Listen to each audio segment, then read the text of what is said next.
ललित राजपूत अपने पीछे Azure lion energy body में विलीन हो गया और उसने उग्र रूप से हमला किया। हरे लायन का विशाल शरीर तेजी से आगे बढ़ा और उसने कार्तिक पर हमला कर दिया। कार्तिक को कदम दर कदम पीछे हटने के लिए मजबूर होना पड़ा। अज्यूर लायन मुस्कुराया और दहाड़ा। लायन ने अपनी पूंछ घुमाई और कार्तिक को थप्पड़ मारा। कार्तिक ने अपना शरीर घुमाया और प्यूरिफाइंग लोटस डीमन फायर जलने लगी। कार्तिक एक ज्वलंत शैतान राजा में बदल गया और उसका शरीर आग की लपटों में घिर गया। उसने जल्दी से अपनी दोनों हथेलियों से मुहरें बना ली।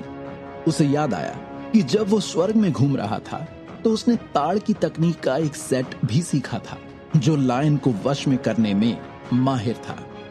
18 अवरोही लायन हथेलियां, उन्नत संस्करण, लॉ अवरोही लायन। कार्तिक जोर से चिल्लाया। 18 ताड़ के निशान प्यूरिफाइंग लोटस डीमन फायर से जुड़े थे और उसने उस हरे लायन के एनर्जी शरीर पर जोरदार प्रहार किया। भारी चट्टानों के आपस में टकराने की आवाज लगातार सुनाई दे रही थी। हरे लायन के एनर्जी शरीर को लगातार पीछे धकेला जा रहा था। ललित राजपूत जो एनर्जी शरीर में था कार्तिक के हमले को सह रहा था। उसका चेहरा लाल हो गया और वो अब स्वर्गीय ज्वाला द्वारा लाए गए जलते हुए दर्द का सामना नहीं कर सका, जिससे उसका एनर्जी शरीर टूट गया। एज्योर लायन का एनर्जी शरीर धीरे धीरे नष्ट हो गया। ललित राजपूत की आकृति प्रकट हो गई थी और वो थोड़ा शर्मिंदा लग रहा था। उसके बगल में खड़े मयंक राजपूत ने तुरंत प्रतिक्रिया दी। उसने ललित राजपूत को अपनी बाहों में पकड़ रखा था और ये जांचने के बाद कि उसके साथ कुछ भी गलत नहीं है, उसने राहत की सांस ली। हालांकि उसका कार्तिक को देखने का नजरिया बदल गया था। उन्होंने कभी नहीं सोचा था कि सेक्युलर वर्ल्ड में कोई ऐसा होगा जो राजपूत फैमिली के नंबर 1 जीनियस को हरा सकता है। ऐसा टैलेंट छोटे आकाशीय क्षेत्र में भी दुर्लभ था। कार्तिक के शरीर पर प्यूरिफाइंग लोटस डीमन फायर धीरे धीरे फीकी पड़ गई। उसने ललित राजपूत की ओर देखा जो उसके द्वारा अपनी अभिव्यक्ति में कोई बदलाव किए बिना पराजित किया गया था। कार्तिक की अभिव्यक्ति को भांपते हुए ललित राजपूत ने अपने दांत पीस लिए। वो वास्तव में हार गया था। कार्तिक एक झटके में माया की तरफ बढ़ा और उसने धीरे से कहा, क्या हुआ है? क्या कुछ गड़बड़ है?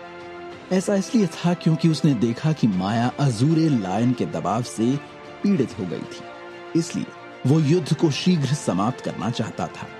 माया ने अपना सिर हिलाया और कार्तिक की वर्तमान पावर पर अपने दिल में आह भरी।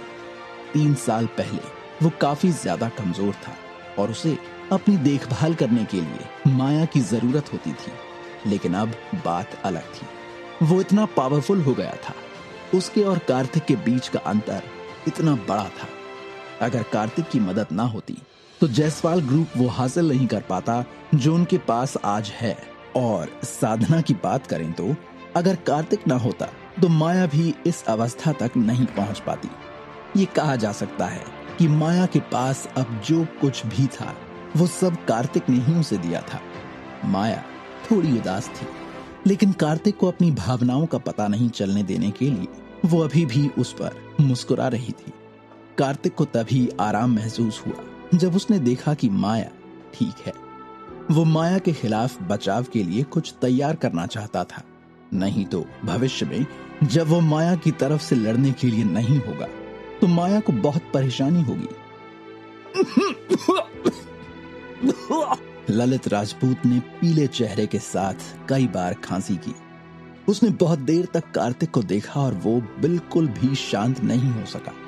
वो कार्तिक के उदासीन रूप को कभी नहीं भूलेगा। उसकी आंखों में तिरस्कार था। उनका मानना था कि छोटे आकाशीय क्षेत्र की युवा पीढ़ी भी स्वर्ग का एक गौरवशाली पुत्र था और केवल उसी स्तर के शिष्य ही उनके बराबर हो सकते थे। इसलिए वो हमेशा गर्व से भरा हुआ और अभिमानी रहा था। लेकिन उसे ये उम्मीद बिल्कुल भी नहीं थी कि वो धर्मनिरपेक्ष दुनिया में किसी से हार जाएगा। इसके अलावा प्रतिद्वंदी ने उसकी ओर ऐसे देखा जैसे उसने लापरवाही से एक फ्लाई अवे भेज दिया हो, जिससे उसे झटका लगा हो। ललित राजपूत के गौरव को कार्तिक ने नष्ट कर दिया था।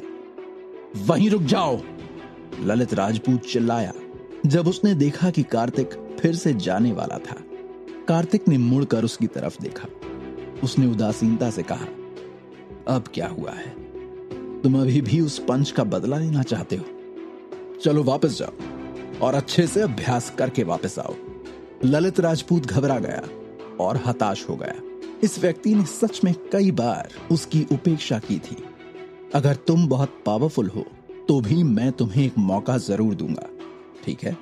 मयंक राजपूत ने ललित राजपूत के कंधे को थपथपाया, कार्तिक को देखा और कहा, हम राजपूत फैमिली से हैं और हमारा कोई गलत इरादा नहीं है। हम सिर्फ तुम्हारे शरीर में जो ब्लड लाइन है उसके बारे में उत्सुक हैं। जब कार्तिक ने इन शब्दों को सुना तो उसकी मूल रूप से शांत आंखों की गहराई में एक अज्ञेय लहर अंत में उभरी।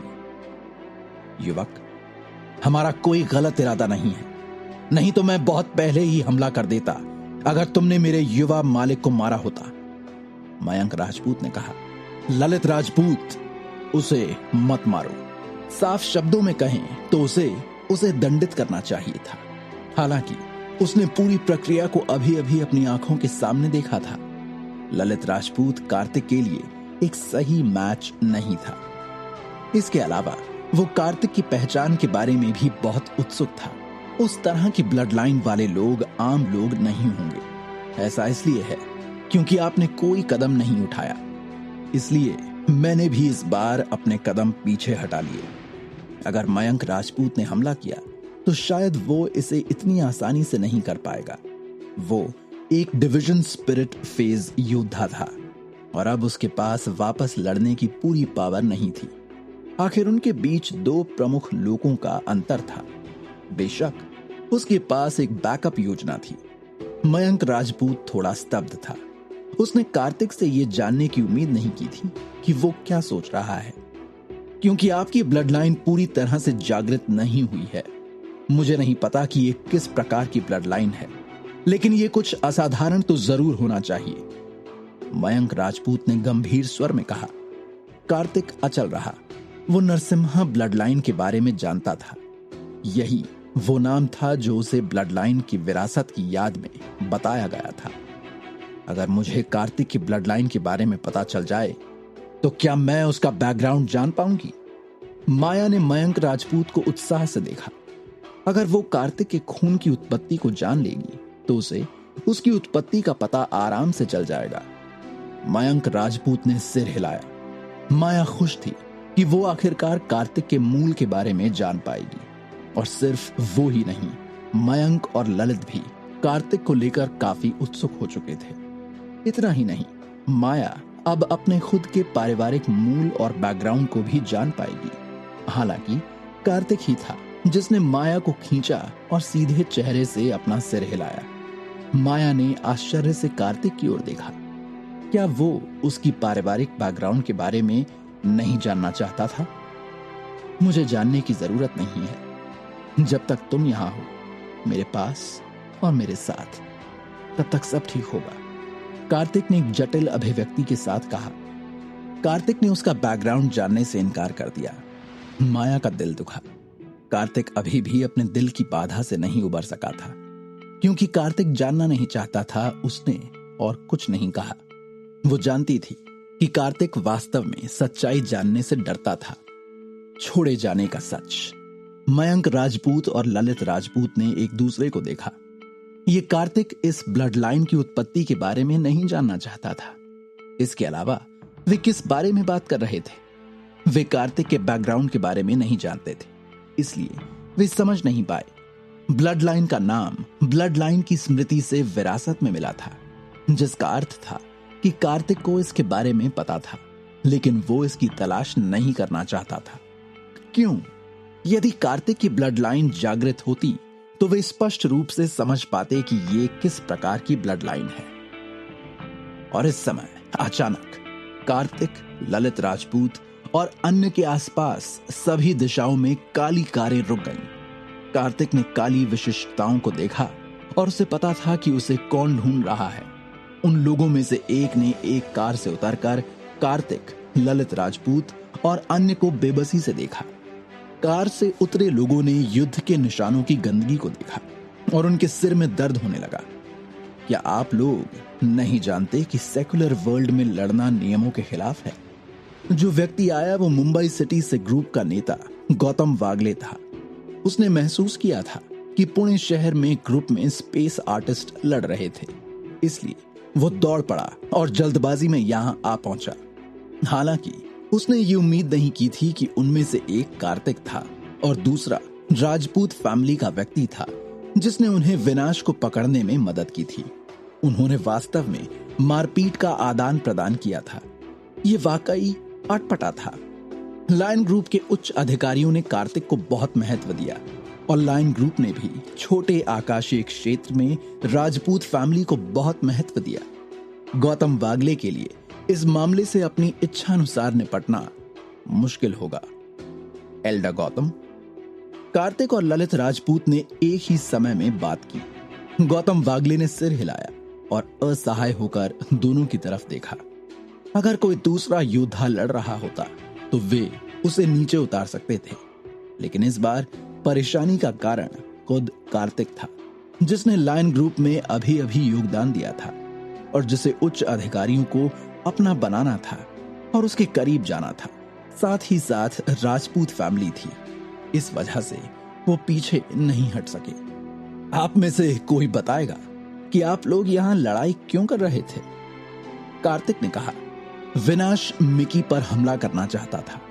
जब मैं पहुंचा तो मैंने उसे खदेड़ दिया और फिर एक संघर्ष हुआ, इसलिए मैंने उस पर हमला किया। उसने इसे संक्षिप्त और स्पष्ट रूप से कहा। जब गौतम वागले ने कार्तिक का संक्षिप्त विवरण सुना तो उसका चेहरा नाटकीय रूप से बदल गया। आप विनाश से मिले?